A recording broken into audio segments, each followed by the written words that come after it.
This is no ordinary balloon. What a view! This is incredible. An Ontario County nonprofit. Overlook Horizon high-altitude balloons. 3, 2, 1, launch. Hey guys, Tori here from Overlook Horizon. Good morning, everybody. It is Tuesday, August 18th at 9:55 in the morning here on the east coast of the United States, and we're here for another SpaceX launch, launching SpaceX's Starlink satellites, the internet providing satellite machines going into low Earth orbit. We're launching another 58 of those today, along with 3 Planet Labs satellites that are doing a rideshare today, riding along and heading up to low Earth orbit along with the SpaceX satellites. And it's going to be a good day, I think, because weather is looking fantastic. We're going to look at that in a minute, but in case you're watching the replay afterwards, I will put timestamps in the description below in case you want to skip ahead to all the good parts. Like I say always, though, it's all good parts, right? That's why you're here. That's why you join us live, to have some fun and chat it up. Right, GVA? GVA Morning Show. Hey, thanks for the super chat. We're jumping right in. Thanks, GVA. Really appreciate the support on that. Says, good morning. Well, good morning to you, GVA. Thanks very much. I really appreciate it. So this morning, we're going to launch another set of Starlink satellites. We're also going to talk about the Starlink beta, which is actually up and running, and we're starting to see some early results from the tests of those beta users. So what kind of speeds can we expect? What kind of latency do we have? What kind of bandwidth or throughput do we have? We're going to take a look at all of those, but right now, things are looking pretty good. You can see the T-minus countdown up here in the top left corner. We've passed our weather briefing. We've passed our go, no go poll for fueling, and we're starting the fueling process right now. Just want to check my phone and make sure that that's actually accurate, because that always starts right as I go live here. You know, you want to make sure they don't scrub it right at the last minute just as I push the go live button. But everything points to a good launch here today because weather is looking fantastic. So we're starting fuel loading right now. We're going to count it down to for 33 minutes here. When we get to about 15 minutes, SpaceX will go live. We'll switch them up. We'll put them on the big screen so you can see them and you can have enough of me. I'll probably chat it up a little bit in between, but that's the plan for today. What do you think? Sounds like a good plan? Okay, well, that's the plan anyway, so whether you think it's a good plan or not. Good, all right, let's see who's checking in here before we go and take a look at the weather. I see a whole bunch of people that were chatting it up over on our YouTube channel before I was even here, which is awesome. If you guys also want to chat it up in between launches, you can join our Discord as well. I'm sure somebody will put a link in the Discord, or you can type !Discord if you're on YouTube, and you can get a link to our Discord server and chat it up with like-minded space people that also like space and talk about other random things. Like, I think yesterday they spent or maybe it was 2 days ago, they spent all day talking about barbecue ribs. I don't know. But it was awesome. It looked fantastic. Anyways, let's see what's happening, everybody. Gab is stoked. Framrick is here. Here we go. It's Tory time. This is MVM. I like that. How many Starlink satellites are going up there now? So this is 58 satellites. So they can fit 60 satellites into the payload fairing. But today they're launching 58 because we have those 3 rideshare payloads as well. So we need a little extra room for them. So 58 going up today. 58 of those Planet Lab rideshare satellites. Or no, 58 of the Starlink satellites, 3 of the Planet Lab rideshare satellites. Get my numbers mixed up here. Space Nerd from Minneapolis here in the house. What's happening, Space Nerd? Everybody saying hi, Tori, my Terra. Let's see, morning, Tori. Awesome intro. Thanks, Framrick. Appreciate that. We also got a bunch of our Discord people are playing. Apparently, they're playing SpaceX or Tori Bingo or something. I don't know. They got bingo cards going here today, which was cracking me up this morning as I was listening to everybody talking about how they're going to play Tori Bingo this morning during the stream. Oh, man. All right, so let's jump in. Are you offering up ribs, says Vader over on the Facebook page. You don't want my ribs. I don't know how to really cook ribs, but I'm sure whoever, I forget who it was, Red Scorpion or something on our Discord channel, ribs he was cooking up the other day looked fantastic. I could eat ribs. I don't know if I probably wouldn't do so well cooking them.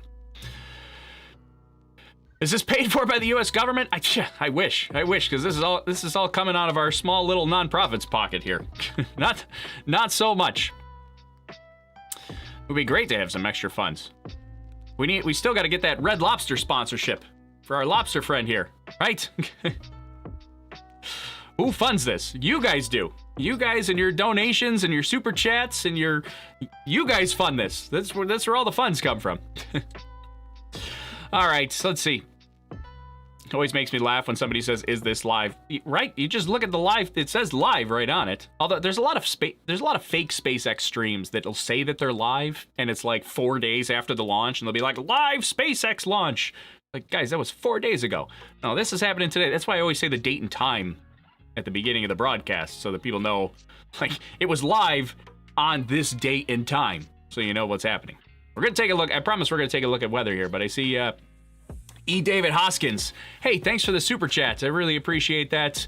Always enjoy your content and commentary. Well, thanks, E. David Hoskins. I appreciate it. Thanks very much for your support. When you guys are enjoying it, that's what makes me want to do more. We did a kind of a weird video recently, the Outer Banks video that just came out on Friday. That was a little different than usual, but seems like a lot of people are liking that tier so far. Let's see, Vader. I guess I better contribute. Join the party, Vader. You can support us on Patreon if you want to get. Actually, if you support us on Patreon, you get a little bit of exclusive access, early access to our videos. I occasionally post some behind-the-scenes pictures in case you want to see like what my studio setup is behind the camera here. The big secret of what's happening. A lot of people think we got some crazy CGI going. It's not a huge setup here, but you can see some behind-the-scenes pictures if you join the Patreon as well. All right, so why don't we take a look at the weather for today, and then we're going to take a look at some of the Starlink beta tests, and let's show you what's going to be happening here for today. Here we go. We'll switch it over to this screen here so you can see the weather looking fantastic today. Fantastic. Winds super light, 4 mile per hour at the launch site. Nothing to be concerned about there. You jump up to the upper level winds here. Upper level winds, also not much of a concern. You've got some higher winds up here, but remember, it's going to be orbital, or almost orbital, but way above the atmosphere by the time it gets up in this range. Actually, it might be orbital. Usually, second stage cutoff is somewhere like in this area. Probably be over these, but it won't be in those because it'll be way above the atmosphere by the time it gets to that point. It goes up surprisingly quickly to get up and over the winds. So most of the time when you're looking at winds, you're looking at this area here, the immediate area over the launch site, where it's got to pass up through the winds before it can get over the top of the atmosphere and then start to go horizontal.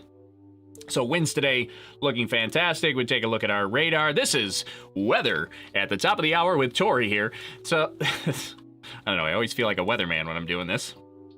I feel like I could make a good weatherman. I'm probably just insulting every TV meteorologist that's out there. They're all like, "You can't do it!" You're probably right. I probably can't, but I like to pretend. So anyways, radar is looking okay this morning as well. Nothing to be concerned about, which is good. This is a morning launch, so it's usually afternoons in Florida that can be touch and go a little bit, because the afternoons in Florida get a lot of thunderstorms, you get lightning like crazy, especially in the summertime. So this morning launch probably going to be pretty decent for us. And we're actually, I didn't even pull up the 45th Space Wing forecast, but we can pull that up here right now. But where is it? There it is. The forecast is actually looking really good as well. So we're only a 20% chance of violating launch conditions here. So that's what this 20% means right here. 20% chance of violating conditions, meaning 80% chance that it's going to be good to go for today. So we're looking good from a weather standpoint. The main concern is cumulus clouds. Can't launch through really thick cumulus clouds. That's their primary concern for today, but it's a pretty minimal concern, being it's only 20% chance of a scrub or no-go for today. So that's good news. We do have a 24-hour backup window just in case. It would be potentially tomorrow, unless there's some kind of real engineering problem with the rocket that they might need some extra time. We should mention, I didn't even bring this up. at the beginning. This is kind of an important thing. This booster is flying for the 6th time. The 6th time today. So this booster flew on, I think it was Telstar 18V. It flew on, what was the second one? Can't remember what the second one, but it was another commercial satellite. And then it's flown 3 Starlink missions. It flew the Starlink 0, the 0.9 satellites. It flew Starlink 2 and Starlink 7, I believe. Pretty sure I got those right. But anyway, so it's flown 5 times before. 5 flights, 5 landings. This will be the first booster to go to a sixth flight and hopefully a 6th landing. Pretty awesome. Now, I also do want to kind of dispel, or at least point out, a weird rumor that's going on around there. A lot of people saying this is SpaceX's 100th launch. And by my count, this is the 99th launch, not the 100th launch. This is the 100th mission. But if you remember, Amos 6, way back in, what was that, 2016? Amos 6 never made it off the launch pad. Didn't even make it to launch day. It blew up on the launch pad during static fire test. That was Amos 6 way back in the day. I don't really count that as a launch. If you want to count it as a mission, okay. But it's not really a launch, because it never left the launch pad. Didn't even make it to launch day. So yeah, this will be the 99th launch for SpaceX here. 100th mission. All right, let's jump around. Let's see if we can cover through all these things. We will chat a little bit after launch as well, because deployment of the Starlink satellites, we're going to have Planet Labs deployment is actually only about 12 minutes after launch, and then Starlink deployment is about 45 minutes after launch. So hopefully, it's kind of good news and bad news that you got to stick around for 45 minutes to see the Starlink's launch. But I got a cool animation this time. Remember we played Kerbal last time? I did a little more work on that. Tried to get a better animation from you. My terrible Kerbal stuff last time. But did a little bit of work on Kerbal. Got you an animation to show you how the Starlink deployments work a little more visually. We're going to show that in between launch and deployments. But deployments at about 45 minutes. And what I was going to say is that the nice thing about waiting 45 minutes is that the fairing catch is about 45 minutes after launch. So we might get some news about the fairing catch today during the SpaceX broadcast. We'll have to see if they actually update us on that. Sometimes they just kind of cut away and then we have to find out on Twitter. But they've caught the fairings before. They've caught one a couple of times. They caught both halves once, and they've missed it a whole bunch of times. So they're still working on it. But they are going to attempt another fairing catch today. While we're talking about that, we'll take a look here real quick, because I know a lot of people like to see the path and where we're going. We'll take a look at Raul's map here that he puts together.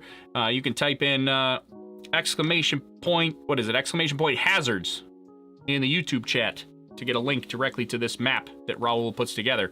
So here's a look at where we're heading today. Northeastern direction, just like all the Starlink launches. Launching from pad 40 today. That's the southern pad here that SpaceX has at Cape Canaveral. 39A is the other one, which is up here. That launches Crew Dragon, Falcon Heavy. It launched Space Shuttle, launched Apollo missions. So these are the big historic ones, 39A, 39B. Then you got some smaller ones down here. Pad 41, that's United Launch Alliance's pad, where they just launched the Mars Perseverance rover. This is pad 40 for SpaceX, where they do a lot of Falcon 9 commercial satellite launches. They can do those from 39A too, but they have 2 pads for that, 39A and 40. Crew Dragon and Falcon Heavy can only go from 39A. That cannot go from pad 40. So we're heading up in this northeastern direction, and then out here you've got the blue pin here, which is our drone ship that is out in the water to catch that first stage booster for a 6th time. And then you've got the green pin, which is our fairing recovery ships that are out there waiting to catch the payload fairings that are coming down under parachute. I feel like we need an animation for that. I wonder if I can do that in Kerbal. Can I do a Kerbal animation? Put the fairing catch? We should try that. Maybe we'll do that on like a Patreon only live stream. You guys can see me on the struggle bus trying to Kerbal that. Then we've got this other weird hazard out here. This is the 2nd stage re-entry area. So as it goes into launch, Oh, I don't have my first stage. You have the first stage goes into launch. Second stage, here's my second stage 3D print here. Second stage, bring it up. Satellites on top. They'll deploy. Actually, it spins like this and deploys. I'll show you the animation later. And then this guy will flip around, do a deorbit burn, and come back down. And that's where it's going to come back down, that white area. Breaks up in the atmosphere. Second stage is not recoverable. So, all right. I missed a whole bunch of chat. Let me see if I can back it up here before we jump into some of the Starlink beta stuff. I'm not missing the broadcast, am I? No, hasn't started yet. We got some time. We got some time, everybody. Let's see while we go down here. When is BFR launching? Well, it's not the BFR anymore. Now it's called Starship. Starship has done its first 150-meter hop flight test. Elon has said that it will do a couple more of those smaller tests, maybe with SN6, which is heading to the, which is being prepared for potential flight test now, and then SN8, SN7 is like a small test tank, and SN8 will be pretty much a full-size, full-featured.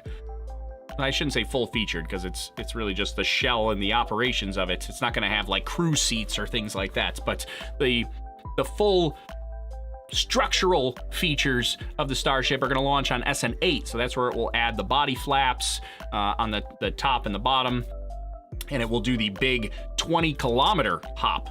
That's a big hop. That's huge. A lot of people forget how big 20 kilometers is. That's almost as high as our weather balloons go. Our weather balloons usually go about to 30 to 34 kilometers. 20 kilometers is up there. That's way up there. That's like, what is that? Like twice as high as a commercial airliner flies. So, all right, let's go down here. Framrick, the Outer Banks is awesome. I'm glad you liked the video there. It was a little bit of a different sciencey video for me. Non-space related. Do you have another job other than just this one? Yes, I'm a software engineer in my real job. This is me having fun and geeking out over space with you guys. Let's go through a couple more. Well, we see it in the United Kingdom. You might. We should take a look.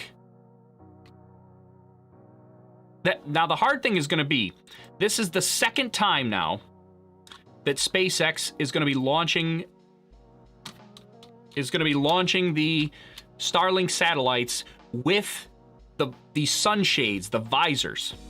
So look at here's where Starlink is going. So you may get a good view of it here if the lighting is right. It's coming right over the UK. So this is our launch out here today.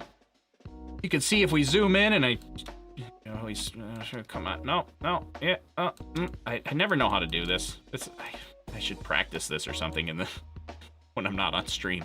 So, come on. No, come, this way, no, yep. Come on. Okay. Anyways, here's the first, you see the first stage here. Zoop, lands right there. Second stage goes on. The red is powered flight. The bluish green color is coasting. So you can see a little tiny coasting phase here. This is separation of the first and second stages. And then it heads out here. You get a big coast. You get your entry burn right here. And then you get your landing burn, which is this little bitty tiny red spot here. That's the landing burn towards the end. And then here's your boost phase for the second, the orbital phase here, where the second stage is putting us into orbit. And then cutoff, SECO is right here. But yeah, then coasting. Oh, now I gotta adjust the map again. God, I don't want to do it. Coasting is heading out here, right over the UK. So you may get a view of it right on the first pass. You can also go to, I don't know if it's up right now, but if you type !Starlink in the YouTube chat, it'll give you a link to a Starlink pass calculator where you can see and calculate when Starlink will pass over your location. So I can't give everybody where it's gonna go or when it's coming over your location, but if you type !Starlink in the YouTube chat, it will help you calculate when it will pass overhead for you. Oh wait, SpaceX is still not up yet. All right, so we got a little bit of time left. What are they using more than once today? The booster. 6th time today, and the fairings are reused as well. So the payload fairings are also reused today. Are all these Starlinks low? low astronomy adapted. I'm assuming you're talking about the sunshades, the visors. Yes, all of these Starlink satellites. This is the second launch now where every satellite has the sunshade visors, and that's really to reduce the reflectivity of the satellite so that they don't reflect light back to Earth, which screws up astrophotography and research of the night sky and things like that. So all of these satellites have the sunshade. This is the second flight for that. Previously, they would just do like one satellite would have the sunshade, not all of them. But last Starlink and this Starlink, all of them have the sunshade. And this, yeah, Boney Chuck says, so are we going for a record, the 6th first stage landing? Yes, this will be a new first, a record for SpaceX. First time they've ever launched and potentially landed a booster for a 6th time. Will they replace the old ones with sunshades? Yeah, likely, probably not right away. But they will. They're going to remain operational initially. And really, a lot of the sunshade stuff is really only necessary. I mean, depends on what your area of work is. A lot of people would say it's necessary no matter what. But the biggest parts where they're like super annoying is when they're in their parking orbit and working towards getting operational. Once they get to their operational orbit, remember, the Falcon 9 drops them off in a lower orbit, and then they use their onboard ion thrusters to raise their orbit to 550 kilometers. And once they get up there, they're much less reflective. Now, it's probably no consolation if you're into astrophotography and you're doing really long exposure photos, or you're trying to take a long exposure of some far off galaxy or something like that, and you get a little faint streak through. It's probably still pretty annoying, but yeah, really the biggest issue is when they're in that parking orbit. That's when they're super bright, because even the one without the sunshades, you would have a hard time seeing them once they went up. And that's really with the naked eye. I mean, once you get into long exposures and more sensitive cameras, much easier to see those faint objects. How many are already in orbit? So I think it's like 595 that are in orbit right now, and that includes the version 0.9 satellites.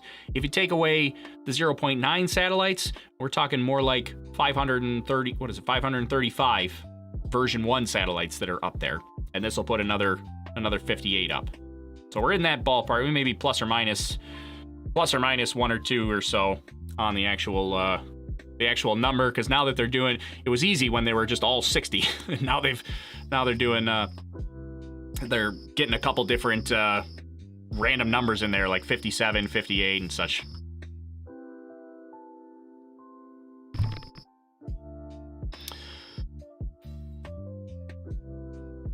SpaceX Live music now. Oh yeah, I see there's SpaceX right there.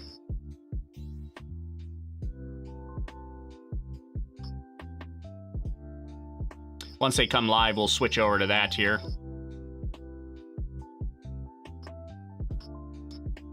And I do want to show the beta test results for the actual satellite, the speed tests for the Starlink satellites, but we're not quite there.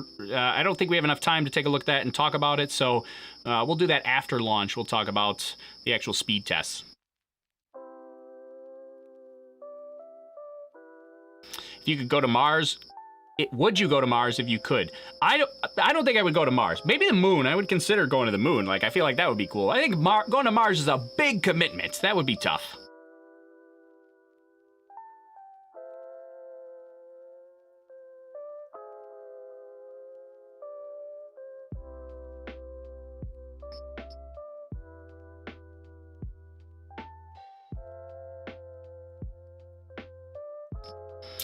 Still no SpaceX, at least not the hosts yet, and we're about 12 minutes away from launch, so we're getting pretty close. What time is deorbitation? Well, first we got to get the orbital insertification maneuver.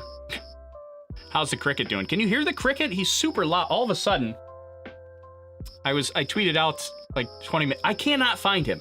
I tweeted out like right before we went live that I was having a pre-show crisis, because there's a stupid cricket in here. I can't find him. And all of a sudden he just woke up like 2 seconds ago. I need to like throw something at him. Come here, cricket.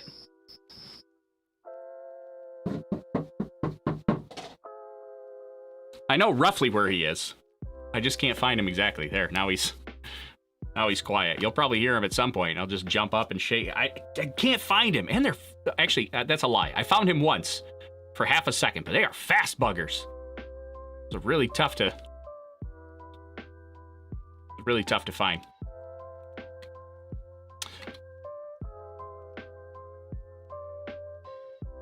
The SpaceX cricket. Space cricket? Do we have a new animal? Oh, he's back again. Oh, he's going to drive me crazy. But as soon as SpaceX goes live, I'm going to get myself off the screen and I'm going to deal with this stupid cricket here. You need a cricket bat, right? The Overlook cricket. I don't... so it's amazing how noisy he is. I mean, this microphone is pretty sensitive. Like, if I stop talking, you get silence. But it's amazing how easily you can hear him. Anyways, all right, SpaceX is gonna save me so I can go deal with the cricket here. They're coming live now. Let's switch over to them so we can hear what they're onto, and I'll deal with the cricket. And you're looking at a live view of Falcon 9 as it awaits its 10:31 a.m. Eastern Time launch from pad Slick 40 at our Cape Canaveral launch site in Florida. Hello from SpaceX headquarters in Hawthorne, California. My name is Kate Tice, and I'm a senior certification engineer here at SpaceX. You're watching a live webcast for our 11th Starlink mission. This morning's launch represents a couple of milestones: our 14th mission of 2020, our 90th Falcon 9 mission, and the first time for reusing a booster for the 6th time. To date, we've launched nearly 600 Starlink satellites to orbit. Off. As a reminder, Starlink is a constellation of satellites that can provide high-speed, low-latency internet all over the globe, particularly in remote or rural areas where connectivity is limited or completely unavailable. We have 3 small-sat passengers on board today's mission for our customer Planet, the operators of the largest constellation of Earth observation satellites. You may remember we also successfully launched 3 SkySats for Planet on a Starlink mission in June earlier this year. The satellites on today's mission will enable high-resolution imaging of a single location up to 12 times a day. They'll be joining 18 SkySats already in orbit, completing Planet's fleet of 21 satellites, making it the largest high-resolution fleet of satellites in orbit to date. Now, in order to make room for those 3 rideshare passengers, we will be launching 58 Starlink satellites today into low Earth orbit instead of the usual 60, as we have done in the past. I almost got him. SkySats will deploy in 3 sequential maneuvers beginning at about 12.5 minutes after liftoff, and the Starlink satellites will deploy at 46 minutes after liftoff. So at this point, we're at just under 8.5 minutes until liftoff, and right now all systems are go for an on-time off this morning. For some reason, that's Kate Tice that was talking, and her... I'm just going to refresh there this on your screen real quick. Is Falcon 9. Because for some reason, when she was talking, the audio was not matched up to her mouth, and I don't know if that's my connection here or they're just having a weird issue with their broadcast. So This flight will be the 6th refresh it flight quick. For this booster. It previously supported the Telstar Now my clock's off 18 again. Vantage mission, Iridium 8, the first Starlink mission, as well as the 3rd and 8th Starlink missions. And this will mark the first time that we're flying a booster for its 6th mission. The bottom 2/3 of the vehicle that you see there is the first stage. And if you look closely, you can actually see I guess the white clouds there are covering it up at the moment, but there are soot markings still on the vehicle from its previous 5 flights. The first stage has 9 Merlin engines that do the bulk of the work to get Falcon 9 off the ground and up into the thinner parts of the Earth's atmosphere, before separating from second stage and making its way back down to Earth for landing. Today we will be attempting to recover this first stage for the 6th time. This time we'll be doing that on our drone ship, Of Course I Still Love You, which is currently stationed in the Atlantic Ocean. You can see it there on your screen, about 350 nautical miles northeast of our Cape Canaveral, Florida launch site. Let's see if we can get clean on video top of the that. first stage is the inner stage, which is the black segment of the rocket that you see there. The reason it's black as opposed to the rest of the vehicle is because it is unpainted TPS, or thermal protective system, and that that TPS is what protects the composite material in which the inner stage is made out of. The inner stage is what connects the first stage to the second stage and protects the second stage's single Merlin vacuum, or MVAC, engine during launch. That MVAC engine ignites after the first stage separates and will propel the second stage along with Planet's 3 SkySats and our 58 Starlink satellites into an elliptical orbit above Earth's surface. What was that? You guys see that? Like I Is that a mentioned bird? earlier, Planet's SkySats will deploy sequentially at about 12 minutes and 30 seconds after liftoff, and our Starlink satellites will deploy around T plus 46 minutes. Falcon 9 has been loading propellant since T minus 35 minutes. As a reminder, Falcon 9 uses a rocket-grade kerosene, which we call RP1, for our fuel, and super-chilled liquid oxygen, or LOX, as our oxidizer. Currently, RP1 and LOX are nearly fully loaded on both stages, and liquid oxygen will continue to be topped off right until the last minutes of the countdown. The stack of 58 Starlink satellites and 3 SkySats are safely enclosed right inside of that structure, our payload fairing, which is a 17-foot diameter structure at the top of the rocket. The fairing protects the satellites from aerothermal heating, aerodynamic loads, and contamination during the ascent phase. Once we reach the vacuum of space, we'll jettison those fairing halves, while the second stage will continue on to orbit. The fairing halves that we're using today previously flew on the Starlink mission that we launched earlier this year in January. We will be attempting to recover these fairing halves today using our recovery ships, which you can see there on your screen, Ms. Chief and Ms. Tree. That looks like really clean video. T plus 40 minutes, or roughly 2 minutes before landing, the recovery team will perform a poll to confirm if we're good to make a safe catch attempt.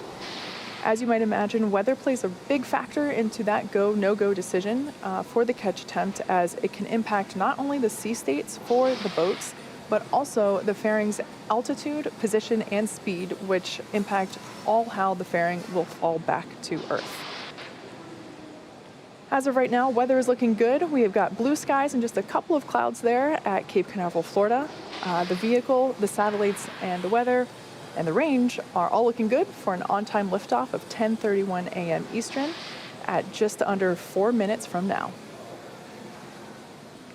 Yeah, looking fantastic. That weather skies look blue. I think we're in good shape. So we should be getting strong back retract right now. That's the vertical structure. For those of you that might be newer to the Starlink program, little info for you. Our mission is to bring high-speed, low-latency internet to people all over Earth. Every one of these Starlink missions gets us closer to achieving that goal. Some of the most exciting opportunities for Starlink are locations where traditional fiber or cable is simply not practical, such as rural and remote communities. It's also exciting for places where fiber and cable are impossible, such as aircrafts and cruise ships. This is a big endeavor, and we have a lot of work ahead of us, but today's launch gets us one step closer to these goals. And we're going to take a look at If you're interested in getting future news about our Starlink service, head on over to starlink.com, and if you're interested in helping roll out Starlink to the world, our Redmond, Washington location, which is just outside of Seattle, is looking for talented software engineers. The software engineers here at SpaceX get to drive work across exciting projects such as our rockets, spacecrafts, and satellites and ground systems. Send your resume to softwarejobs@spacex.com if you're interested in joining our team. So right now, we are just under 2.5 minutes from liftoff, and Falcon 9 is moving into the final stages of the countdown. Right now, the first and second stages are nearly fully loaded with 1 million pounds of kerosene fuel and liquid oxygen. Fuel is completely loaded. LOX on the first stage is also completely loaded, and we are continuing to top off the liquid oxygen loading on the second stage. Super chilled liquid oxygen, which, like I mentioned, we call LOX, is our propellant oxidizer, and that's what is creating those white clouds around the vehicle that you see there.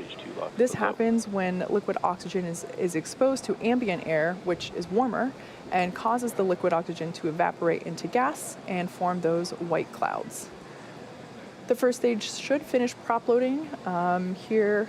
And actually, I just noticed that all fuel tanks and liquid oxygen tanks are now fully loaded, so complete there on the prop load. Going to see one big, huge vent there. You can kind of see the liquid oxygen vent right now. That's the last big vent before launch here. The Falcon 9 is in startup. Means that the rocket's autonomous internal flight computers have taken over the launch countdown. At T-minus 2 seconds, the Merlin engines will light, and liftoff will be commanded to the vehicle at T-minus 0. So right now, as we approach the T-minus 1 minute mark, the Starlink payload and the Planet payloads continue to look healthy. Falcon 9 team is tracking no issues on the rocket. Weather continues to look good, and the range is green for launch. Falcon 9 is in startup. Here we go. So we're coming down to it. I'll move my stuff out of the way here in just a minute, but we're looking good. So we're in startup. We're going to get the last go from the launch director. Press for flight. LD is go for launch. There we go. So now we're heading for it. We should be in good shape here. And stick around. We're gonna look at Starlink speeds here after launch and before deployment. 30 seconds. Let's see, how do I get myself out of the way here? Start with this, then I'll get the events list out of the way in just a minute. Headphone warning, it's going to be loud. We're in the final phases of the countdown. Good microphones here. Falcon 9 takes our 58 Starlink satellites and 3 Planet SkySats into orbit. 10, 9, 8, 7, 6, 5, 4, 3, 2, 1, 0. Ignition. And liftoff of the Falcon 9. Go Starlink.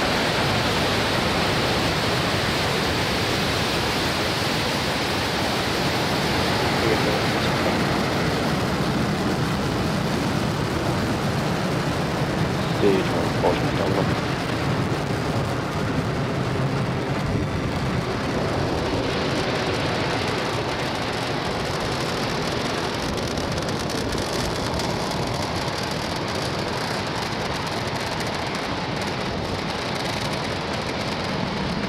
It's getting a little shaky.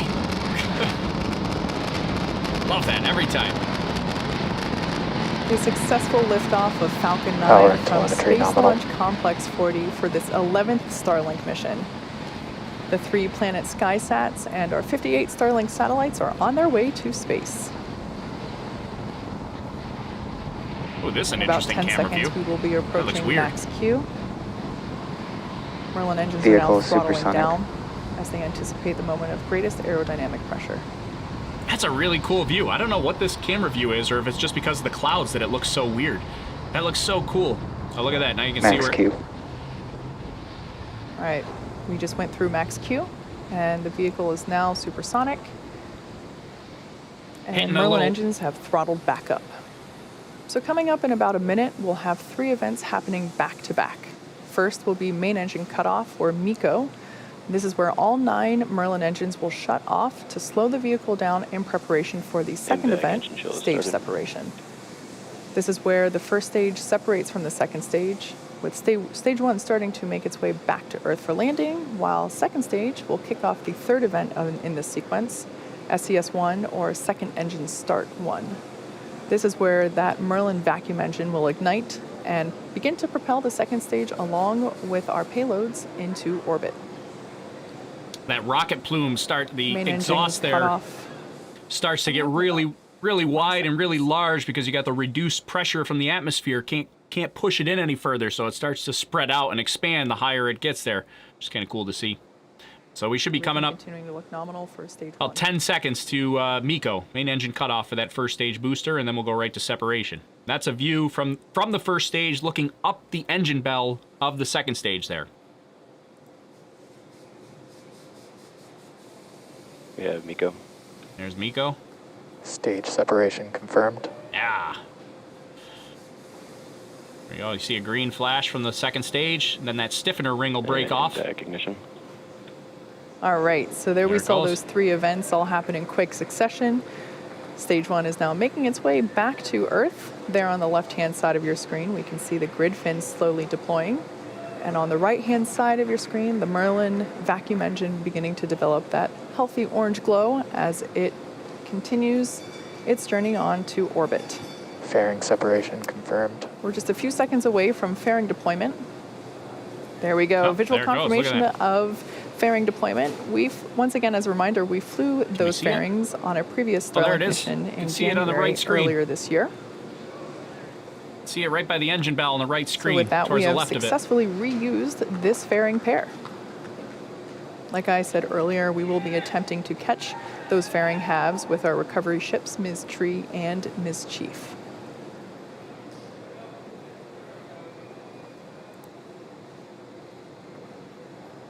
Bermuda acquisition of Everything signal. continuing nominally.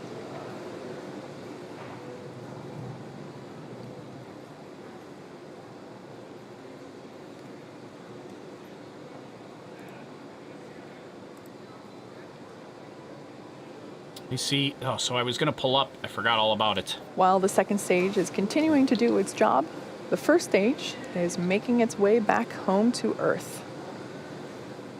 In the next few minutes, it will be executing 2 burns. The first is the entry burn, where 3 of the Merlin engines at the bottom of the first stage will light up and begin to slow the stage down as it re-enters the upper part of the Earth's atmosphere. The second burn is known as the landing burn. This is a single engine burn that will bring the vehicle speed down rapidly in order to make a soft landing on the drone ship.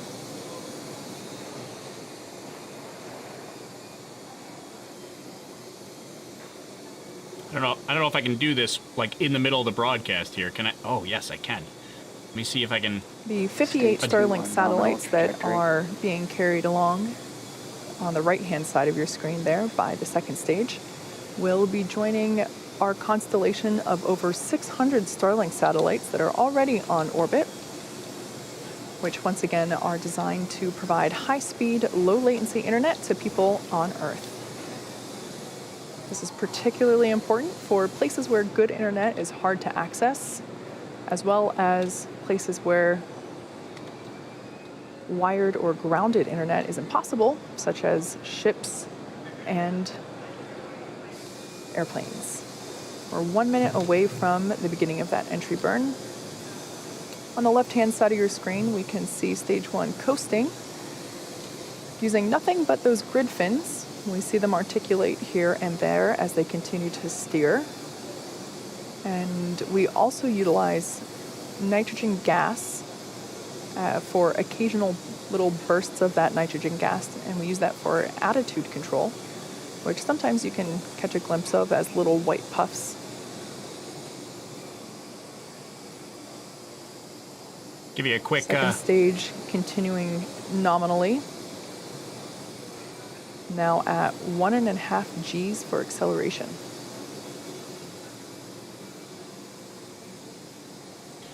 Quick rough view from flightclub.io of 10 the seconds away now from telemetry the beginning here. of that entry burn. Again, this is the first of 2 burns intended to slow the vehicle's velocity Stage down 1 as it FPS is re-enters saved. the Earth's atmosphere. Stage 1 entry burn startup. And there we can see that the entry burn has begun and will last for about 20 seconds.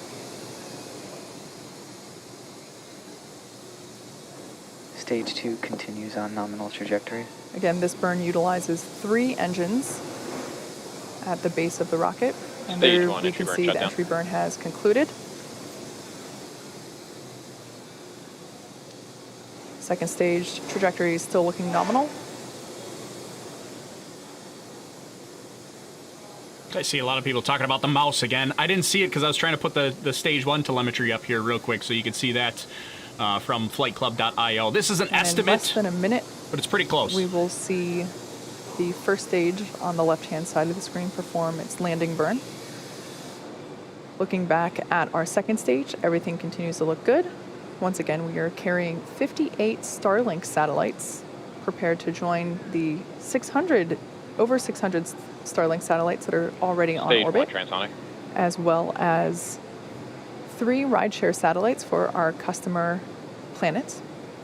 Those 3 SkySats will join the 18 SkySats that are already also on orbit. So we're We're getting about 15 seconds away from landing burn. the view of the mouse. It's Terminal solid. guidance. It's solidified oxygen. The oxygen vent port is right there above that area. It's just solidified oxygen. Stage 1, landing burn. Oh, so our stage 1 telemetry cut out there. And landing burn has begun. You should see the Stage plume 2 from the FPS is rocket saved. appear we on get the screen here. Stage in 1, a landing second. leg deploy. Clean video. Clean video. Yeah. Yeah. Yeah, 6 times.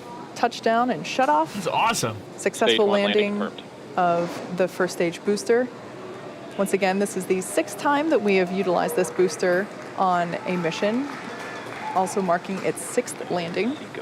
That is awesome. This is the Of Course I Still Love You drone ship in the Atlantic Ocean.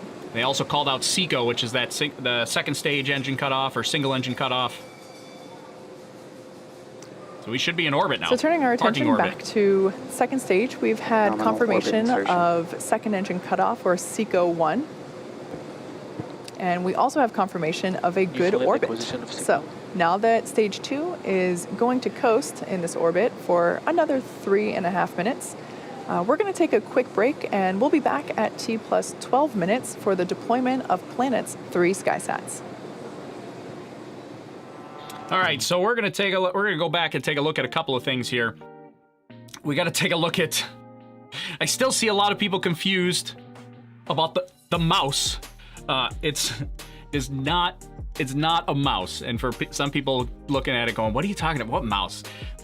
There's a liquid oxygen vent port that is right above the second stage engine valve, and SpaceX does something called engine chill before they ignite the second stage, where they flow liquid oxygen through all the parts, and some of it's going to vent out the side.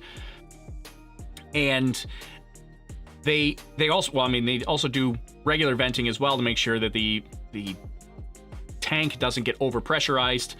But that vent port is right above the engine bell, and when some of that liquid oxygen starts to vent out, it will solidify from vacuum freezing in space, and it turns to solid oxygen, the same oxygen you breathe, just in solid form, not gaseous form or liquid form or any of that. It's solid, and that solid piece there can get stuck on the engine bell plumbing there, and some of it'll evaporate and get heated back up again from the engine bell. But that engine bell is pretty insulated, so a lot of times it'll just hang out there and it'll take a little while before it evaporates. But if some of it breaks off and actually touches the engine bell, like we saw, what was that, Starlink 9? I think it was the last Starlink, or maybe it was the Anasis launch. A piece actually broke off and touched the engine bell and instantly vaporized. So I don't think mice do that. This one also, you also forget the scale of this whole thing. That would be an enormous mouse if it was really a mouse. It'd be huge. It's a big engine. People forget the scale. We don't have anything to view what the scale is, but that would be like a small cat-sized mouse. Anyways, so let's take a look. Let's back it up. Oh, they're actually coming back. We're almost at T plus 12 minutes already. We'll do this in between Planet Labs and Starlink launch, because they're going to be back any second for the actual deployment itself, because that deployment is coming up at 12.5 minutes. Starlink mission. We had an on-time liftoff from Cape Canaveral, and everything is looking nominal for our second stage. As we can see on our screen there, the stack of payloads. We are carrying 58 Starlink satellites, as well as 3 rideshare satellites for our customer Planet. We're about 10 seconds away from the first of 3 deployments for those Planet SkySats. So we should have that deployment pretty much right now for the first one. So there's 3. SkySat 21 deploy confirmed. That's the first one. There Okay, deployment confirmed for that first SkySat. There you go. You can see it in the distance there. It's the first Planet Lab. There are 3 the Planet first of Labs. 3 this morning. 3 Planet Labs satellites. They deploy a few seconds apart from each There on other. your screen, at the end of the stack, slowly making its way away from the second stage. We can see that first SkySat moving along. SkySat 20 deploy confirmed. And There's a second one. confirmation that the second SkySat has deployed. We'll see that here momentarily. There it is at the end of the stack again. There you go. You can see that top left of the stack there. And awaiting the third and final deployment for this rideshare customer. Should be away. And SkySat 19 deploy confirmed. I don't see it And yet. deployment confirmed for that third and final SkySat for our customer planet. These 3 SkySats will be joining 18 already on orbit, which will complete the fleet of 21 and make it the largest high-resolution fleet of satellites in orbit to date. Like I mentioned before, they'll be capable of imaging a single location up to 12 times a day.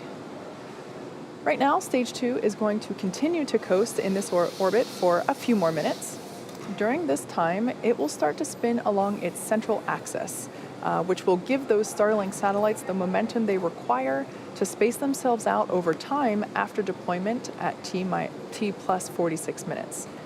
So right now, we're going to take a break, but stay tuned because we'll be back at T plus 45 minutes in preparation for the deployment of those 58 Starlink satellites. Stay with us. All right, so there they go. They're going to take their break again, and we're gonna go back and we'll take a look. We're gonna take a look at the mouse. We gotta take the mouse. We're gonna take a look at. There was something else. Somebody reminded me of something that I wanted to take a look at. How are they pushed away? Yeah, these are spring pushers on these satellites. Amazes me that they never collide with each other. So the Starlink satellites actually can collide with each other. So I'll show you that in a second, but they're actually designed to be able to take that collision and bouncing around and bouncing off of each other. So why don't we look at that here now? Because I got a cool animation. So my animation that I'm going to show you is how the Starlink satellites are deployed. Now this is a little bit, I went a little faster than Starlink actually goes. They do it a little more gracefully and a little slower, but this is for demonstration purposes. So put this together in Kerbal Space Program here. So they're going to spin the second stage on its central axis here. They spin it around like this, and those are the Starlink satellites up at the top.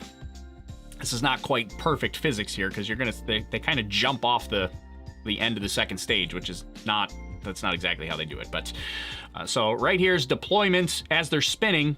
They don't actually push them all away. They just let go. It looks like they push them all away. But as they let them go, because they're spinning like that, the satellites on the outside are moving faster than the satellites on the inside, because the ones on the outside are covering the same amount of more distance in the same amount of time as the inner ones here. So as they deploy, it spins around, they just let them go, and then they space themselves out. I mean, this is kind of a rough idea on how that looks. This is not perfect. They do it much more gracefully than I did. This is me in a video game trying to, spending 15 minutes trying to demonstrate roughly how this works.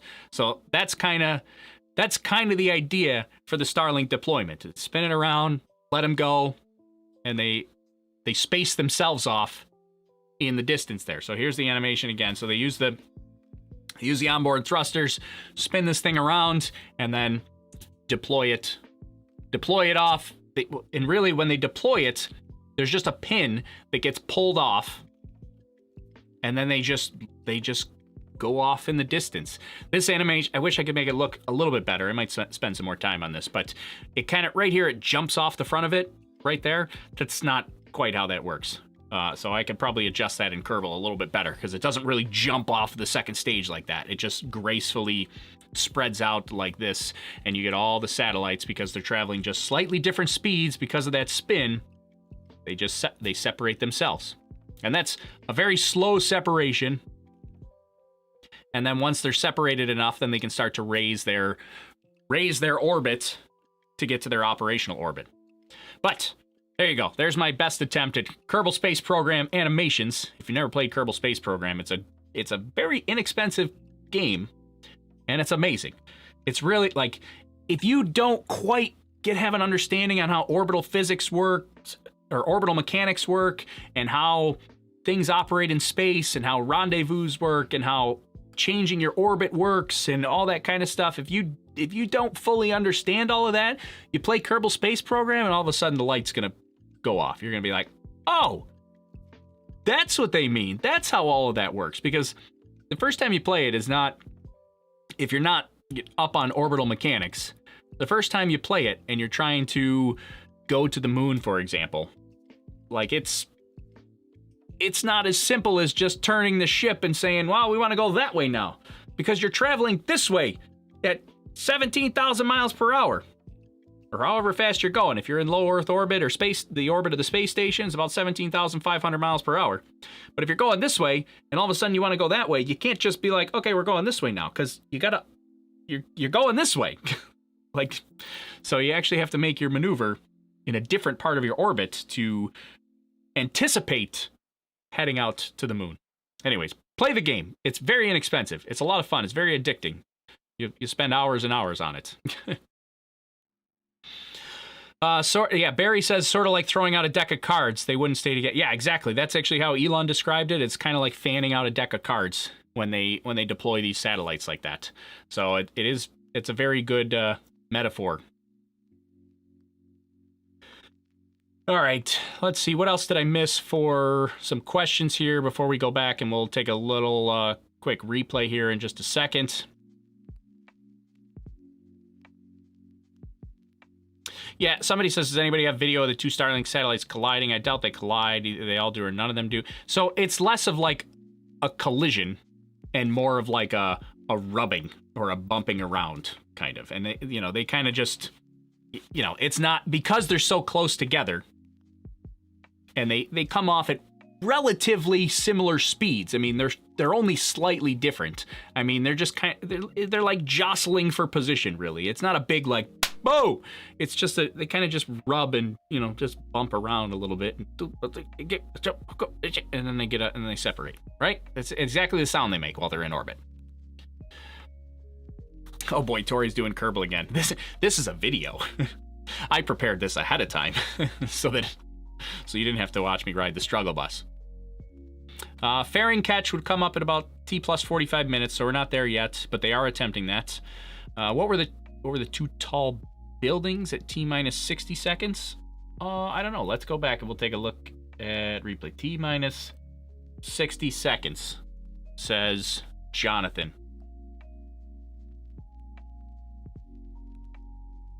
Oh, I see what you're saying. So those are the launch pads in the distance. I'm pretty sure. I'm trying to figure out which direction we're looking here. So I believe this is looking south, and I think this is one of ULA's assembly buildings. I think these are both ULA assembly buildings here, because I believe this camera view is looking like southwest-ish, if I remember correctly.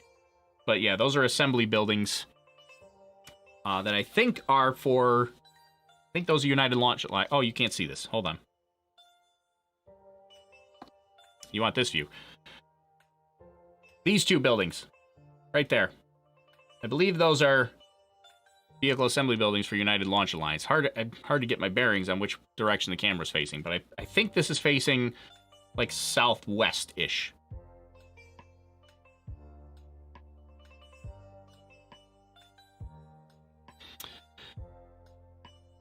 All right, let's see. What is the thing that they call the mouse running around? Let's take a look at the mouse. So, for anybody that doesn't know what the mouse is, I think I can see a spot already here. So, it's after deployment. Oh, did it? Hold on, back up. I missed it. Or after separation, right here, this little bit here, this is solid, this thing right here, this little piece of white. It'll kind of wiggle around because it's not attached to anything. It is solid oxygen coming from the oxygen vent port, which is right, you can't really see it. It's right around the edge here. Or is this the vent port? Hard to tell. They have two camera angles here. Yeah, actually, this is the vent port right there. So it's kind of connected to the vent port. Now remember, there's no air there, so there's no sort of like friction or anything to separate that. So it's really just vibrations from the rocket that are making that move. Oh, there it is. There you go. There's our mouse. Watch right here. You'll see. Whoop, right there. That's the mouse. Whoop, right there. That would be an enormous mouse. Okay? Keep this in mind. Scale here. So this is what people are talking about when they're talking about the mouse. Right there. There's also another one coming right here. Like, this is just solidified oxygen that's caught on the plumbing there, because the vent ports are right above this plumbing at the bottom of the second stage here. So that's what people are talking about when they say that they saw a mouse. So anytime you see that, that's what that is. Here we go. One more time. I think is this it where they're gonna show it? Or did I miss it already? That would be like a raccoon. Yeah, it would be a huge mouse. Like scale. So anyways, let's move on from that. Oh, I said we were going to take a look at, what are we at time-wise? 24 minutes. Oh, we got time. So let's take a look real quick at Starlink speeds here. To give you an idea. So there's a couple things here. This is, let's go to here so we can have the timer up so we can see where you are. This is one of the Starlink antennas. This is an early version, actually. The production versions will actually eliminate that little wire that's off to the side, this little wire here, and will look a little prettier. But as Elon describes it, it's basically like a UFO on a stick. And that's what the Starlink antenna looks like. It's a PoE connection, so it's power over Ethernet, so you only need one wire to go to the antenna to provide it power and to actually get the data signal to and from the Starlink antenna there. I was going to say satellite. That's not the satellite. It's the antenna. So that's what it looks like. That's what you'd have to mount outside your home, on your boat, on your oil rig, on your ship, on your desert floor, wherever you're going to mount, wherever you can't get it, the top of your farm. That's the satellite dish that you'd have to mount. And then speed-wise, this is what beta testers are seeing for speeds here. So I should have pulled up. I'm gonna pull up a. Let me see. I wonder if TJ Cooney published his. I think he published a speed test that compared it to like HughesNet, or maybe he published, because his parents have HughesNet, I think, on their farm. And yeah, there it is.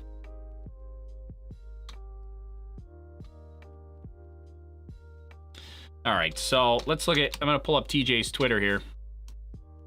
At TJ_Cooney. He's got a YouTube channel called I Need More Space. Pretty awesome channel, actually, so make sure you show him some love. But yeah, here's a speed test from his parents, which are on HughesNet, which is a geostationary satellite that's way out there. Because we have satellite internet already. This is geostationary satellite internet, which means that the satellite is very far away. You can see ping times, which is basically the time for a connection to go there and back, is 875 milliseconds, which might sound like a small number, but in internet speeds, that's a long time. 800 millisecond ping. Now, downloads, and you're also getting very small bandwidth here with HughesNet. Download bandwidth at 5.32 megabits per second, upload at 2.66 megabits per second. I mean, that's like, we're talking like DSL speeds here. This is not broadband high-speed internet. This is DSL speed. Sorry for anybody that's on DSL, but you're not getting the best of the best. Nowhere near fiber optics.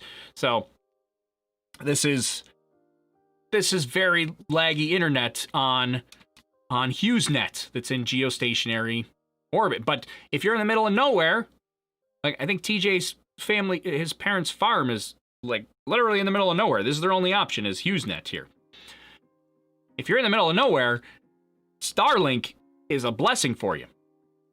So, I mean, this is where you're talking. So now you're in low Earth orbit. Now your ping is 31 seconds or milliseconds, 42 milliseconds, 53 milliseconds, 94 milliseconds, 31, 42, 33.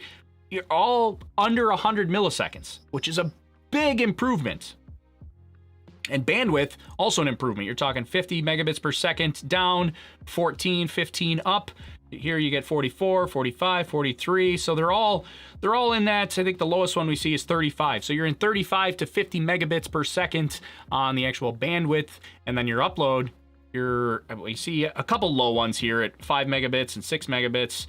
But then you've got these others that are 14, 15, 17 megabits per second on the upload speed as well. That's pretty good. That's actually my upload speed that I have is about 20 megabits per second because I don't have fiber optics and I'm streaming at 1080p 60 frames per second right now on 20 megabits per second. I could not do that on a 2 megabit per second connection. So these are the speeds that people are seeing on the beta test here right now. So that's kind of what we're looking at here for speeds. All right, let me go back through a couple questions. We're really geeking out here. I know, but that's I don't think a lot of people understand why this is a thing. You know, especially if you have access like me. You know, I even forget sometimes. If you have access like me to high-speed internet, I don't have I can't get fiber optics, but I have pretty decent internet. All right, I got like 400 megabits down, I think 20 megabits up. Thanks to cable broadband, I can't get that upload speed any better, but I'm like 400 by 20. Only like 3 miles down the road from me, that way, they don't have cable internet. They got DSL, which is like that 5 by 2 connection there. And then a little bit further, they got almost nothing. So if you're in the middle of nowhere like that, you got terrible internet connection. And then if you're, think of all the innovations that could be made on oil rigs or ships in the middle of the ocean or, deep sea research or researchers that have to be in the middle of the ocean or even, you can be anywhere in the world and have high speed internet. I mean, that's why this Starlink is so exciting. I love geeking out. We never get to see behind the curtains like this with NASA, right? I know, this is the fun part. I didn't take it as a criticism there. Who said that? No, somebody said no criticism. Oh, Starry-eyed. I didn't take it as criticism. I was just laughing about it. I'm in the middle of the ocean, in the middle of nowhere, and I need to send my coordinates. All right, send them. Get your carrier pigeon. Send them out. Send them to me. I'll receive them.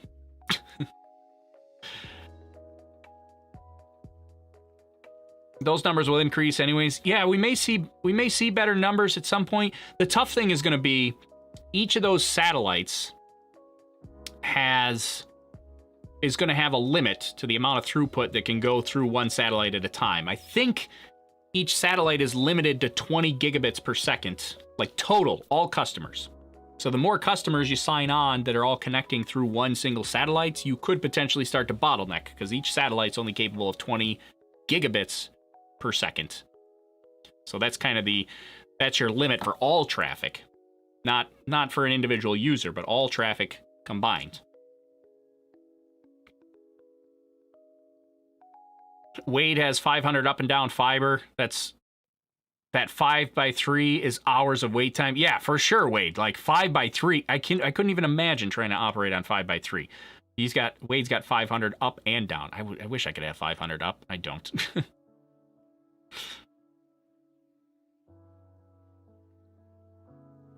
I just read the Starlink's only available now in the US and Canada. The whole world will be 2020. Yeah, so right now the initial rollout, phase 1 of Starlink, is northern United States. Well, actually, it looks like they're doing more than northern United States because all those pings were from Los Angeles. So it's United States and Canada. Originally, I was told that it was going to be northern United States and Canada, but all those speed tests were from Los Angeles. So I'm guessing that it sounds like they've expanded it to all of the United States and Canada, but they do want to expand it to the rest of the world. It's just not part of phase 1. Phase 1 is supposed to be finished by like the end of 2020, and then they'll move on to phase 2 in 2021. Maybe by the end of 2021, you might see it start to open up to other areas of the world.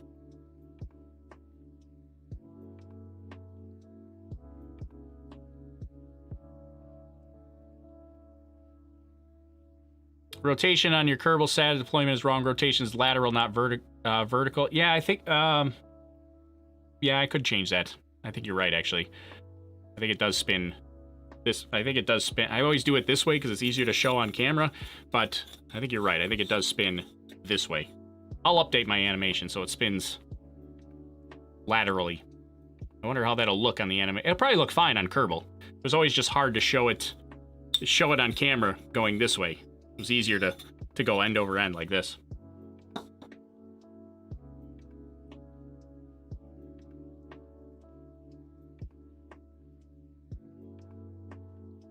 Yeah, thanks, Mark, for that. Let's see, how long we're at 33 minutes. All right, so we got about 15 minutes here to go. Why don't we take a look?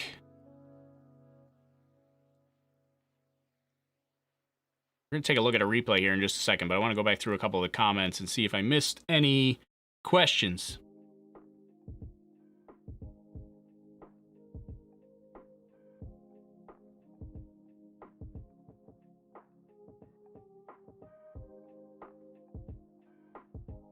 I think I got most of them here.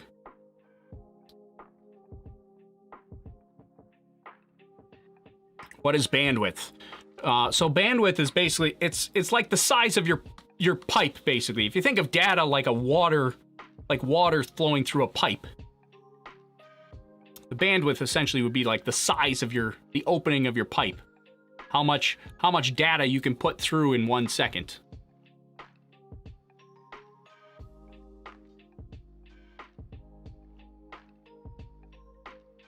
How did we become the Space Lobster Nation? If you want to know the story behind the Space Lobster, I think you can type, what is it, exclamation point Space Lobster or exclamation point Lobster, and you can see where that started.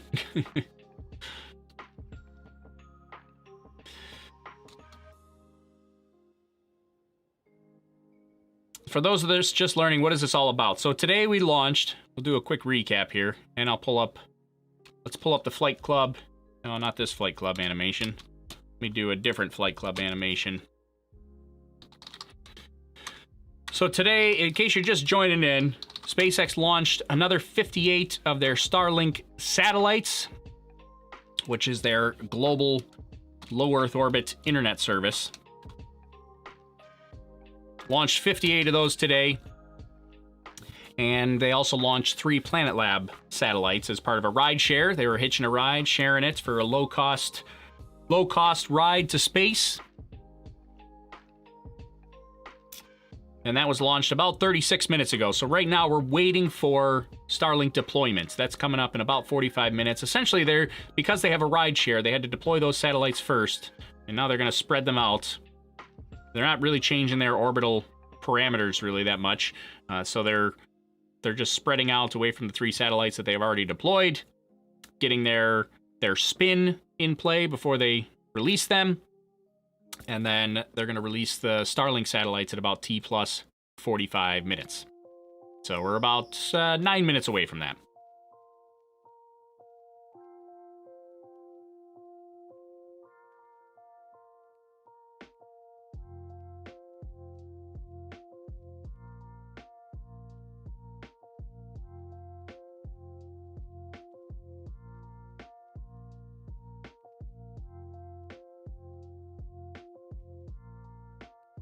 When does the project start?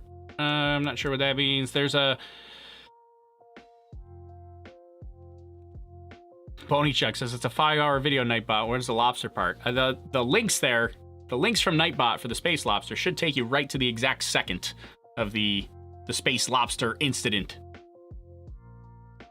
So the links are time coded, so it'll take you right directly to the exact time of the Space Lobster incident.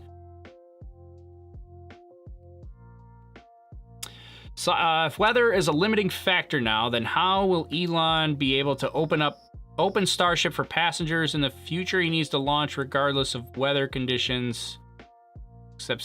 Yeah, it's going to be interesting to see, because Elon's goal is to do multiple Starship launches a day. Starship, in case you're not familiar, Starship is Elon's and SpaceX's next generation spaceship that is going to take people to the moon and Mars, and he also wants it to do Earth to Earth missions as well. So like you leave from New York and you land in Australia. Instead of going to the moon or Mars, you just go around the Earth, and they want to take people from New York to Australia in 30 minutes or something like that.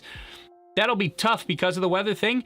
I don't doubt that they're going to try for that at some point, but I do think that's going to be a little further down the road, the Earth-to-Earth flights themselves, because there's so much infrastructure you'd have to build out. You need launch pads and landing pads at all these places around the world, and then, you know, what do you do with the people? Do they need training before they can fly? Like, can they just anybody, like you're on an airplane, can you just book a ticket and hop on and be like, yeah, all right, take me where I need to go?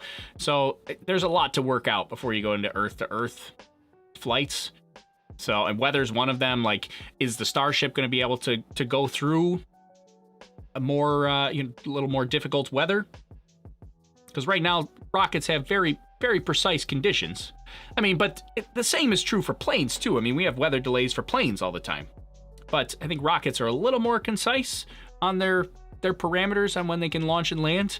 So the question is, would Starship be able to expand a little bit so they'd have fewer weather delays? But I mean, anybody that's flown knows that planes have weather delays too.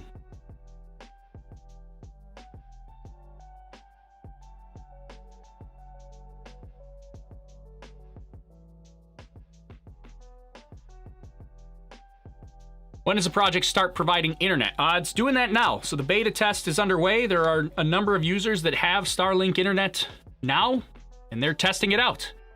They're testing Starlink internet out right now. So it is happening. General rollout. We don't really have a specific date on general rollouts. They had said at one point by the end of 2020. By the end of 2020, I think it's maybe 2021 we might see it. But they really have to get. They're only at about 600 satellites right now, and Elon has said that phase 1 has got to get to about 800 satellites to be operational. So we got to get to that point first before we have general availability, because without that, you're going to have gaps and patches and things like that. And even with 800 satellites, you're still going to have gaps in the coverage area, potentially. But they're going to go up to about 12,000 satellites, which would cover, that'd be worldwide coverage, pretty much full coverage everywhere. And then they've also talked about even upping it to go to 40,000 satellites to get an even lower Earth orbiting satellites, so that you get even faster speeds. We'll see if we get to that at some point. These satellites be rotating as geostationary at what? So these satellites are not going to geostationary. This is low Earth orbit. That's the whole premise behind Starlink. It's low Earth orbit. Geostationary orbit is way far out. This is low Earth orbit. So if you, we can pull up. Let me pull up one of my cool maps here. This is called Stuff in Space, which you can. And if you're in the YouTube chat, you can type !stuff if you want to play with this. So this red ring out here, these are the satellites that are in geostationary orbit, really far away from the Earth. And, you know, the premise of that is that if you're that far away, you're directly overhead the Earth, and as the Earth rotates, the satellite's rotating pretty much at the same speed, so it always stays directly overhead. So for HughesNet providing internet to the United States, you only need really one satellite. You just put it up geostationary and it stays there. I mean, I think realistically they have like 2 or 3 satellites that are up there, but for simplicity purposes, really you just need one satellite that's up there and it stays overhead all the time. But because it's so far away, speed and performance is no good. You get a little closer, here's low Earth orbit, like this. Now that's a whole lot closer, but the problem is in order to stay in low Earth orbit, you've got to travel really fast, and you're not going to stay overhead in one particular spot. You're going to fly over, and then you're gone. Unlike my cricket, who's back. I'm going to get you, cricket. I swear, when I'm done here, I'm coming after you. Stupid cricket. So, I almost got him earlier. So these satellites pass overhead really quickly. That means in order to have consistent connection, you have to have multiple satellites so that when this one passes overhead, you can connect to the next one that's right behind it. So they will not be in geostationary. They'll be in this low Earth orbit so that they're closer for better speed and performance. So this is a couple of people asking what this map is. This is the Stuff in Space map. Really just shows you all the different satellites and debris that are up there. So I forget what the legend is. Red is satellites, blue is rocket bodies, and gray is orbital debris. So that can be anything from, well, could be anything. It's just debris. So the red ones are actual satellites. And you can actually type in here too, like if you want to see where the International Space Station is. Here's the International Space Station right there. There's the green line for that. We can even go here and type in Starlink, and you get a whole, you can't see it because my thing's in the way. Here's all the Starlink satellites, so we can go, boom, Starlink right there. So this is Starlink 1055. I don't know which one that is, but International Designator 2019-0074. So obviously that would have been launched in 2019, that particular one. I don't know the numbering structure here, but it gives you an idea on where all the Starlink satellites are. And actually, if you look, you can kind of see here. So all these blue lines, these are all the results. I believe those are all the results, right? For my, yeah, perfect. So if I go like this, Starlink, these are all the results for all my Starlink satellites. So you can see how they're starting to cover the globe here. But you can also see how you can get some gaps in coverage because we don't really have full coverage yet. We still got to work on that. All right, did we miss? I don't want to miss them. They should be coming back. Welcome back Oh, to the webcast right now. for our 11th Starlink mission. We had an on-time Oh, look liftoff at 10:31 a.m. Eastern They Time caught from it. Cape Canaveral, Florida, for a 6th mission for Look at this that. particular first stage. We landed it successfully on our drone ship. And there, as you can see on your screen, we successfully caught one of the fairing halves. Only one? That is a recovery vessel, Ms. Tree. Caught that out of the air. The second fairing half made a soft water landing, so Ms. Chief is en route to scoop it out of the ocean. And before we went for a break, we saw the successful deployment of the 3 SkySat satellites for our customer Planet, which we're ride-sharing along with Starlink. These 3 SkySats will be joining the 18 already on orbit and will complete Planet's fleet of 21 satellites and make it the largest high-resolution fleet of satellites in orbit to date. So here in just a couple of seconds, we will be deploying our 58 Starlink satellites, which will be joining the nearly 600 that are on orbit. Now, there is a chance, and it looks like I was just going to say that Starlink tension rod separation confirmed. we have an expected loss of signal over There's our a ground tension station. rod. There they go. We can see the visual confirmation of Starlink deployment. So that's it. They don't really push off. They just release that tension Like I said rod before, that holds them those in 58 place, Starlinks and then away they go. will be joining 600 that are already on orbit, and shortly they will be deploying their solar arrays. Over the next few days and weeks, they will distance themselves out using the momentum created by the second Starlink spin stage. maneuver complete. Like I said, we spun it along its central axis to provide the momentum required for those satellites to space out, as you can see there. So they'll be using their onboard ion thrusters to make their way to their operational orbit of 550 kilometers above Earth, and we'll begin to start beaming down high-speed internet to us Earthlings. And there they go. They're off. Without a reference point, you can't really see And the with that spin. wonderful view of those Starlink satellites floating out into space, we will now bring our webcast to a close this morning. We'd like to thank our customer Planet for their continued support riding on board Falcon 9, as well as the FAA and the 45th Space Wing for supporting today's mission. If you're interested in getting future updates about Starlink launches, as well as general updates about future service availability, head over to starlink.com, sign up for updates, and we will see you next launch. Until then, have a good one. There they go. All right. So we finished it up with a successful launch or deployment of the Starlink satellites there. You can see how they're starting to spread out, but it's very, very slow, way slower than my animation there. It's a very slow deployment. It's my animation was for, in the interest of time, trying to quickly demonstrate what's happening. But this is very, very slow deployment. What happens to stage 2? Stage 2 will deorbit. So we showed the hazards map earlier. Here's a hazards map here. This is where stage 2 is going to deorbit.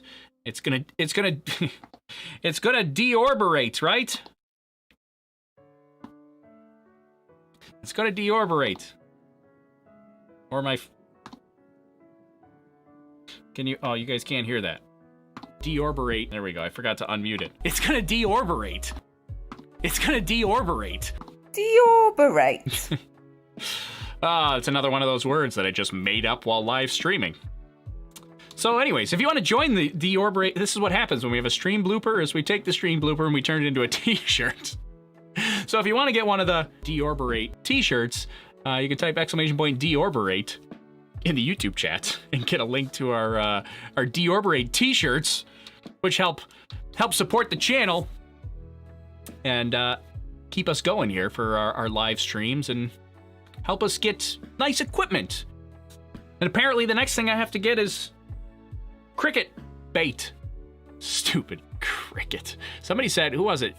Jeanette said spray some hairspray on him. Spray some hairspray on him, or any flying creature. I might have to try that, because he is quick. He's very fast. I've seen him twice now. I couldn't find him for a while. I saw him right before the launch. I tried to get him, but he's way too fast. And then I saw him like mid-broadcast. I still couldn't get him. That cricket's gonna experience a deorbit pretty soon. Right? I like that a lot of people are trying to figure out what the red lobster, our lobster is. So yeah, you could join the Space Lobster inner circle and find out what that's all about. Lobster Fest is on.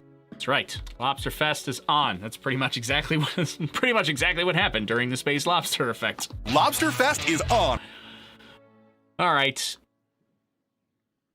What are the yellow dots and stuff in space? Are there yellow dots? I don't have any yellow dots. I only have green. Oh, I do see yellow dot. What are those yellow dots? Object N. I don't know what the yellow dot is. It's not in the legend. I don't know what the yellow dots are. Anybody know what the yellow dots are and stuff in space? Just says Object J. It's very, very generic. It's probably aliens. It's probably the aliens. That's probably it. That's probably it. Space Lobster ate the T-Teb. That's the answer. Yeah, that's the answer. It's probably what it is. I know gray is debris, blue is rocket bodies, and red is satellites, but I have no idea what the yellow is. Just debris. Framrick says it's debris. All right.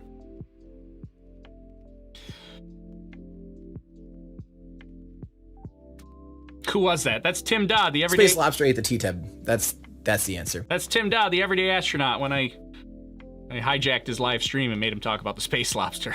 He didn't realize what I was doing to him. Someday, I think he knows about it. Space Lobster ate the T-Teb. That's the answer. We pulled Tim Dodd into the Space Lobster Nation. He didn't know he was getting pulled in, but we pulled him in.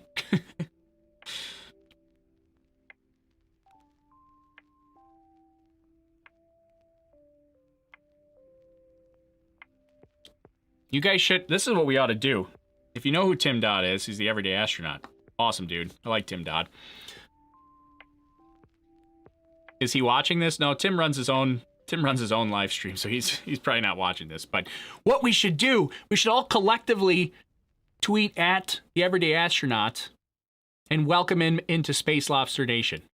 Right? Is this okay? Can I just spam another creator like this? I just feel like it's fun. We all tweet at Tim Dodd, say welcome to the at OLHCN hashtag Space Lobster Nation, something along those lines. Tag him, tag me, and have hashtag Space Lobster in there. Something. Say something to him, because he probably has no idea. Space Lobster ate the T-Teb. That's the answer. We'll just spam another creator. I feel like that's fun. It's kind of like raiding, but instead of on Twitch, it's on Twitter. I feel like that would be fun. If you guys do it and you tag me, I'll retweet it. and I'll join.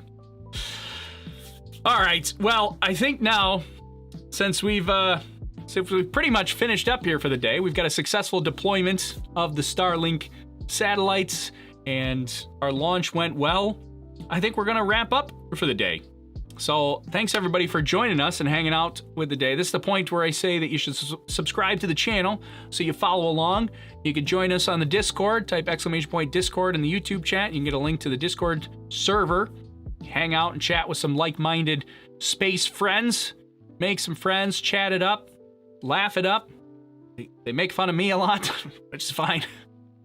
We have a lot of fun over on Discord, so if you want to continue the conversation, join us on the Discord server, and we can chat it up after launch. And if you want to support the stream, get some access to behind-the-scenes exclusive live stream videos. I'll probably do an exclusive live stream for the Kerbal, the deorbit. We'll try to do we'll fix the deployment so it's lateral instead of vertical. We'll do that exclusive for Patreon members. So you join the Patreon, support it, support Patreon, or support us on Patreon, and you get access to some of those behind-the-scenes pictures and exclusive. There's an exclusive Discord channel as well where you can chat with just Patreon members, and we'll do a little chill, relaxed live stream or something like that. Do we have a date for the next astronaut launch? That is going to be October 23rd is the current scheduled date for the next astronaut launch. That's the Crew 1 mission. October 23rd is the current target date, so it's no earlier than October 23rd. It could be after that, but no earlier than October 23rd. All right, anything else that I have to say? Did I miss anything? Did I miss? We said it all. Did we say too much? We've said a lot. Beast in Duo says the yellow is unknown debris that is tracked, but it's not known what it is. Thanks for clearing that up there, Beastin. Is that what it says? Thanks for clearing that up there. So the yellow, Beast in Duo says the yellow is unknown debris. It's tracked, but they have no idea what it is. That's interesting. There you go. Halves Balzify already tweeted at the Everyday Astronaut, welcoming him into Space Lobster Nation. Space Lobster ate the T-Teb. That's the answer. It's the answer, Tim. It's always the answer. It's always that Space Lobster. He's always up to something. Lobster Fest is on.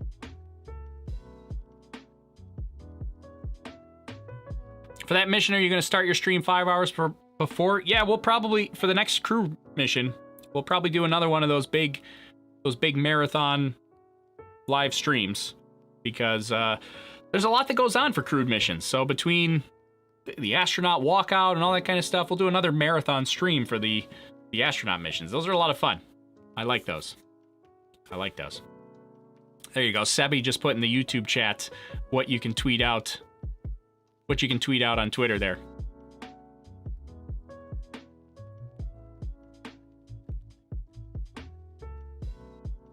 So is Starlink an internet provider in its own right, or does it rent the signals to other providers?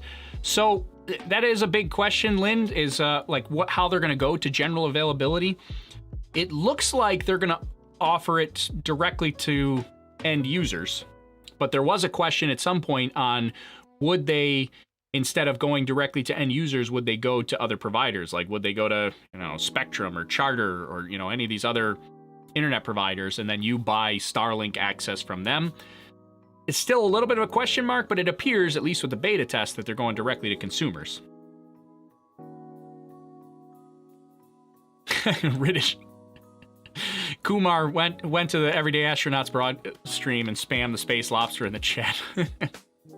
Oh, he's gonna be so mad at me that I told you guys to spam him with the Space Lobster.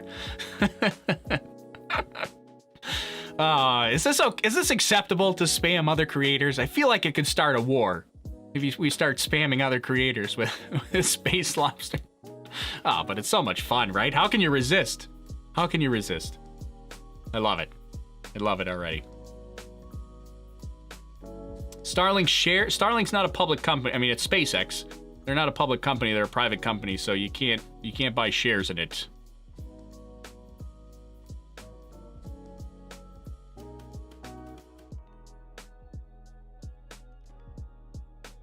Launch. Oh, as Nissy says, the launch time is at 5:48 a.m. Is that for Crew 1, Nissy? I haven't even looked at the launch. I've only paid attention to the date because it's so far in the future. Nissy says the next crewed launch is at 5:48 a.m. Are you for real on that? I didn't even look at the time. Oh, that's gonna be so early. That'd mean I'd be broadcasting all night long. That would be a long night. Well, I guess according to Nissy, I'm trying to look it up on my app here right now.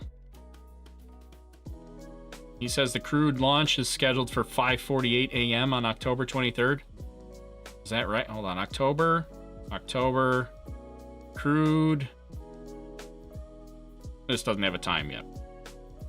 This says 8 p.m., but this is also on the wrong date, so I have no idea.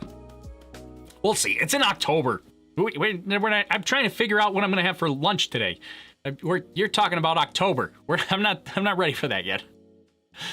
We'll do something, but when we get to October, I'll start thinking about it.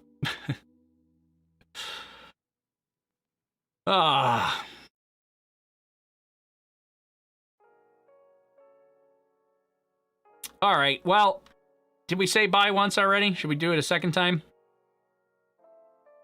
Because I think we're pretty much ready to end it here. How much do the satellites weigh? I don't know that off the top of my head, but I can tell you. I think. Do I have that? Do I have access to that? I don't know. Somebody might have to look that up for me. But the Starlink weight. Yeah, I do have that. 260 kilograms each for each Starlink satellite. 260 kilograms. Kilograms. Somebody will have to do the conversion to imperial for our imperial friends. Cricket's back. All right, I'm gonna end it because I'm taking out this cricket. I'm coming for you. You've got a few minutes left. He's over here somewhere. Keep trying to chase him down. All right. Go spam the Everyday Astronaut on Twitter. Tag me in it so I can retweet it and we can laugh about it. And then he can get mad at me. Sorry, Tim. I'm sorry. We had to do it. We had to welcome you to Space Lobster Nation.